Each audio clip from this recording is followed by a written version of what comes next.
Hello students, today's agenda is to check homework, gravity, and we're going to be applying quadratic equations to gravity, and the assignment is 11.7. Students will be able to apply quadratic equations to explain the parabolic motion of an object thrown vertically up.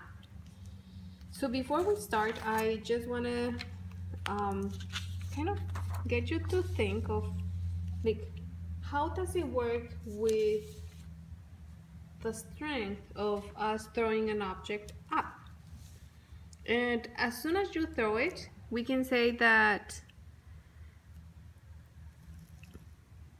the impact of throwing it is strong, so it's gonna be traveling at up 90, and this is just an example, 90 feet per second. Oops, just per second. Okay, and the second will, because of gravity, it's not gonna go as fast, but let's say that it goes at 64 feet per second. Then it goes at 32 feet per second, and so on until it goes to 0 feet per second. Okay, and that's going up. Then after that, it starts going down, slowly going down at 32 feet per second. But then because of gravity, it goes faster, and so 64 feet per second. And finally, at 96 feet per second. So that's just, again, how gravity works. And so it starts very strong, but then it starts to slow down until it reaches a moment where it doesn't travel anymore. And then it starts traveling back down, and it goes faster and faster. Okay? Now, how would that look in a parabola if we are comparing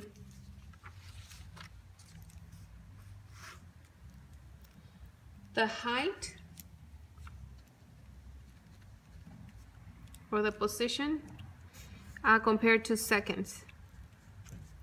And we can say, we're just gonna apply it. I know that it doesn't start at 0, but we're just gonna say 0, pretending that it's gonna start from the floor. Maybe we have a machine and then we push the button and then it throws the ball up. But let's say that it starts at 0. After 1 second, it has traveled 96. And so it travels like that. Whoops, something like that. And then the next second, it's 64, so it's less inclined. And then the next second is 32. And then after that is 0. And then it starts going down. 32, 64, and finally the 96. Okay, so this is not the path of the ball, but rather just what's happening compared to the seconds, what's the height or position of the object. Okay.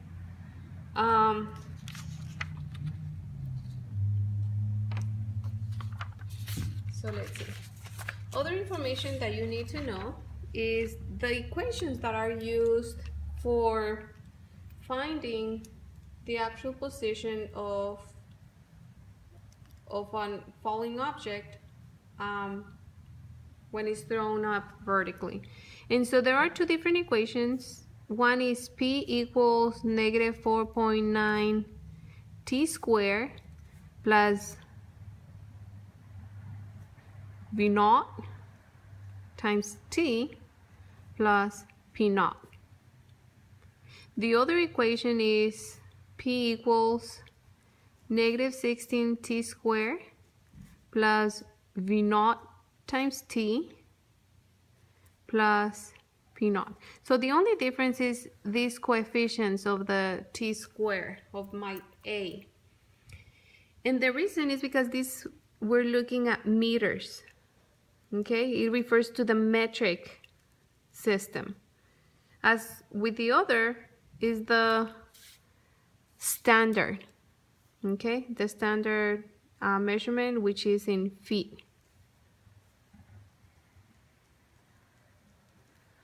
And so it all depends on what measurement you're given. If you're given meters, then you would use this equation, but if you're given feet, you're given this. And if you notice, this looks like a quadratic equation because it has the, instead of x squared, it has the t squared and the t, and then no variable in here. So again, instead of x squared or x and no x, it has the t. But basically the structure of the equation is a quadratic equation. So what does each of these variables represent? Well, my p, which is right here, refers to position. How high or how tall the object is. The t represents time, and in some cases like seconds. We're going to be using seconds in here. The naught is the initial point, initial velocity. So depending on how strong you send the object flying up, that's your V naught. That's the number that's gonna go in here. Okay, and it's pronounced something like V naught. V naught. And the P naught is the initial position.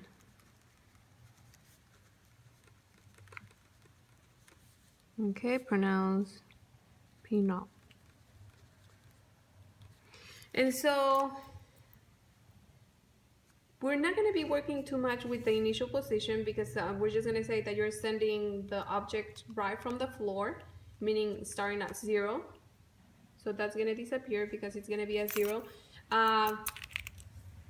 But there are going to be, not for this class, but there are going to be instances where that could be something different. And I might include something like that for the extra credit, but not for this assignment. One more thing that I want to share with you is where does this comes from? And the negative 4.9 is half of 9.8 meters per second squared that objects usually that objects fall at that rate. Okay, objects fall at that rate, and so when it comes to these equations, that's the number that would apply. And the negative 16 is half of the actual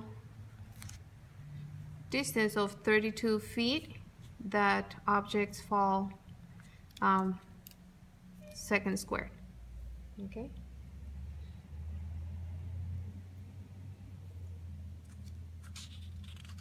Now that you have some information or an introduction, now we can see how this would apply.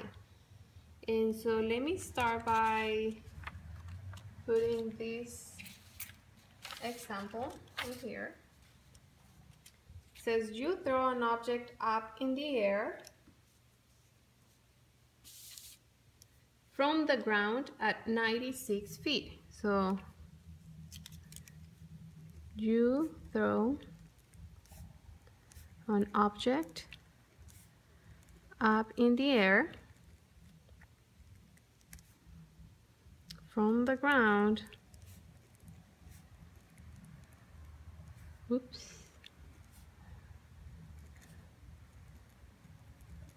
at 96 feet per second. How long will it take to hit the ground?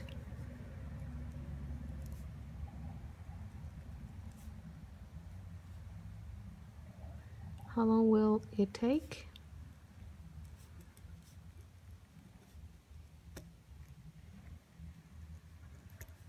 The ground. And so the information that we have is that you throw it at 96 feet per second. That's, if you look back at this is initial velocity, right? That's your V naught. V naught goes in there. And the other thing that they're telling you is feet. So you're not going to use the one for meters, but rather for feet, which is this equation right here.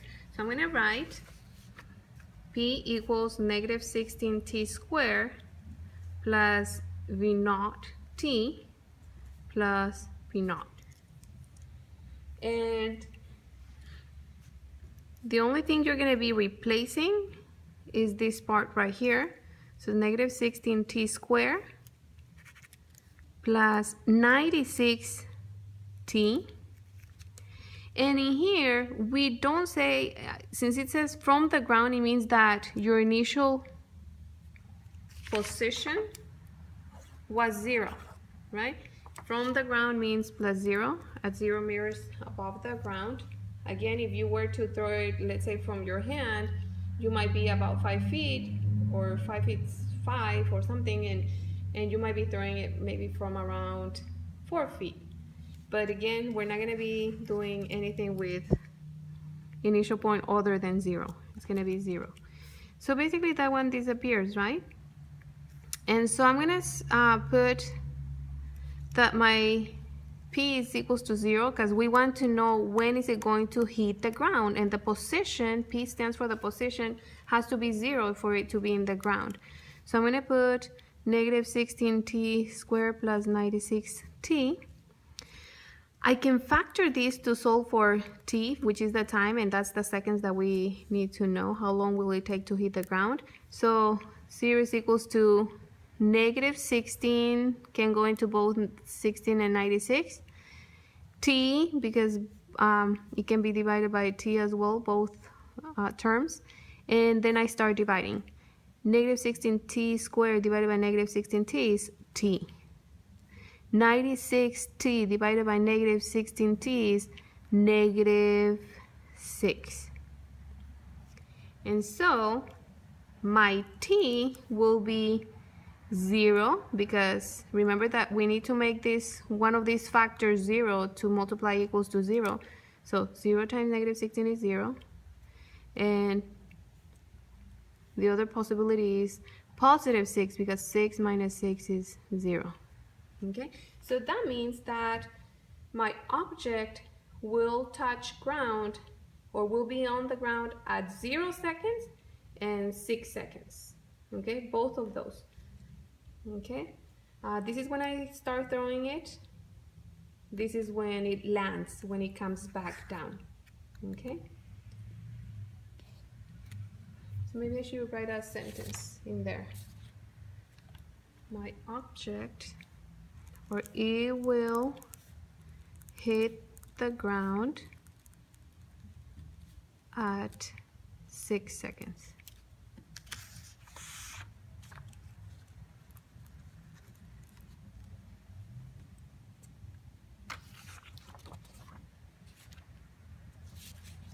Okay, another one. You throw an object up in the air from the ground. Remember that we're just doing ones where we start from the ground at 25 meters per second. How long will it take to hit the ground?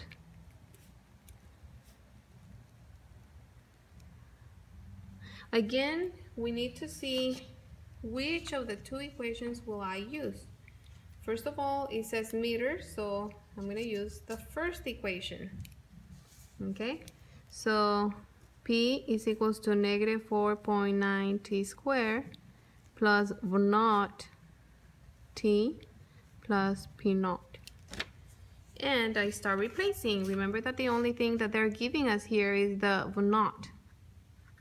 How strong or at what velocity throwing the object at first. Remember that it's only at the first second that stays with that velocity, and then the next second it changes.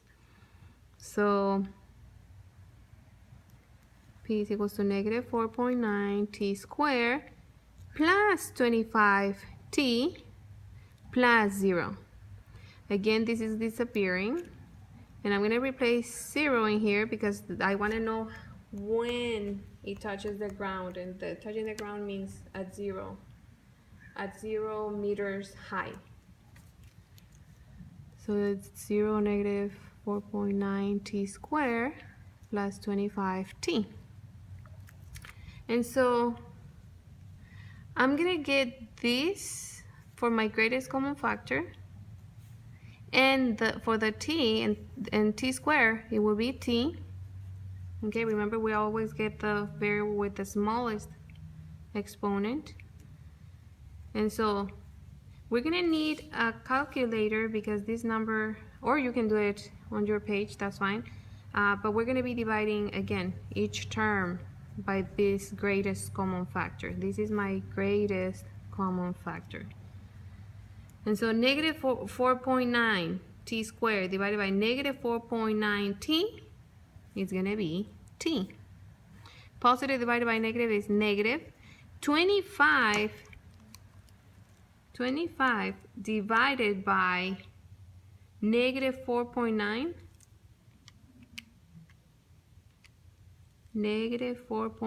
and here's my negative, equals negative 4.10204. We're just going to get the first digit, okay? So negative 5.1, okay? And t divided by t is canceled, so we don't have that in there. So now I can get, I'm used to doing my x. My t will be equals to 0, which is the initial point, right? 0, 0. It's the second 0 when I haven't thrown the object yet and it's still on the ground. Or the opposite of this one, which is positive 5.1.